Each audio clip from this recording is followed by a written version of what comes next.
देखो, राजसूय यज्ञ हुई, ध्यान से सुनना।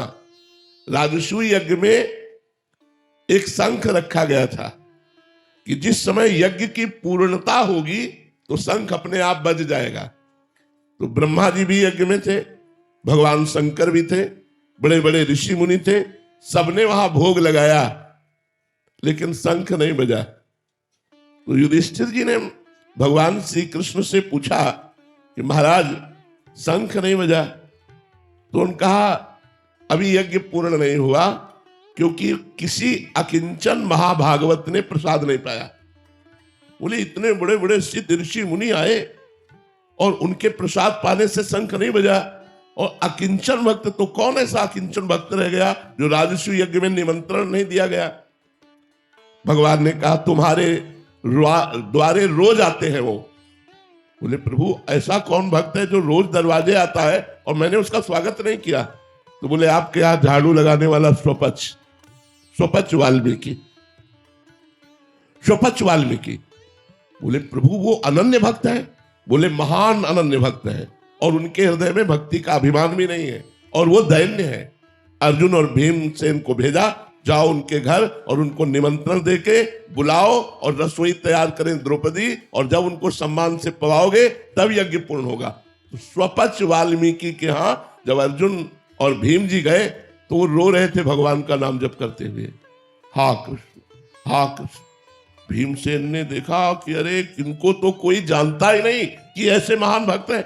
ये तो एक हाथ में डलिया एक हाथ में झाड़ू लिए दोना पत्तल वहां उठाते, लेकिन ऐसे महान भक्त साष्टांग दंडवत। जो इस साष्टांग दंडवत किया, तुम कहा अरे मालिक आप ये क्या कर रहे हो, हम तो आपके नौकर हैं, हम तो आपके द्वारा पोषित है। उन्होंने कहा भगवान श्री कृष्ण ने अब आपका रहस्य खोल दिया है, अब आपको निमंत्रण देने आए हैं। और आपको बोले हम तो रोज जूठन पाते हैं, हमें निमंत्रण की क्या जरूरत। बोले नहीं भगवान ने कहा है। तब उन्होंने कहा भगवान की तरफ प्रणय कोप से कहा कि मैं छुप करके आपका भजन करना चाहता हूं, लेकिन आप प्रकाशित ही करना चाहते हैं, तो यदि आप प्रकाशित करना चाहते हैं तो मैं छुप कैसे सकता हूं, अवश्य आऊंगा। तो उनको पालकी में बैठाल करके राजसूय यज्ञ में बुलाया गया। द्रौपदी जी ने स्वयं भोजन तैयार किया, और जब वो पाने बैठे तो खीर सब्जी दाल कढ़ी ये सब एक में मिला लिया, सब मिला लिया। द्रौपदी जी को अच्छा नहीं लगा, पूरी रात अलग अलग व्यंजन बनाती रही। स्वपच वाल्मीकि जी ने पाया, लेकिन शंख नहीं बजा। युधिष्ठिर जी ने कहा महाराज आप तो कह रहे थे अकिंचन महाभागवत स्वपच जी जब पालेंगे तो शंख बज जाएगा। बोले शंख तो बज जाएगा, लेकिन अपराध हो गया, इनके प्रति किसी ने अपराध कर दिया, इसलिए शंख नहीं बजा।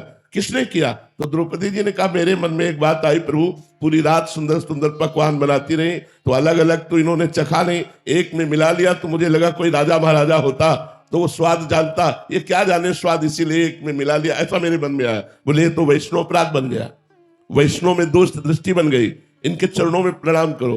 प्रणाम किया।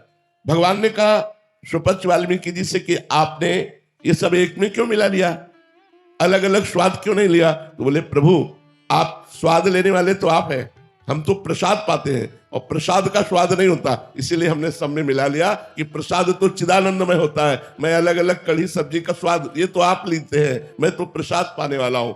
जे ही द्रौपदी जी ने प्रणाम किया, बड़ी जोर से शंख गर्जना होने लगी, पूर्णता हो गई। तो हम ये बताना चाहते हैं कि जहां दैन्य है, जहां अकिंचनता है, जहां अहंकार नहीं है, वहां भगवान हृदय में प्रकाशित होते हैं। अगर अपनी तपस्या का भी अहंकार है तो चाहे जितना ध्यान लगा लो, भगवान ध्यान में आने वाले नहीं। बात यहां ये है, और अगर ऋषि मुनि संतों को भगवान ना मिलते हो तो वो जीते किसके सहारे हैं, उनका जीवन का मतलब क्या रह गया। मिलते हैं, लेकिन जब तक अहंकार होता है साधना का, तब तक भगवान ध्यान में नहीं आते।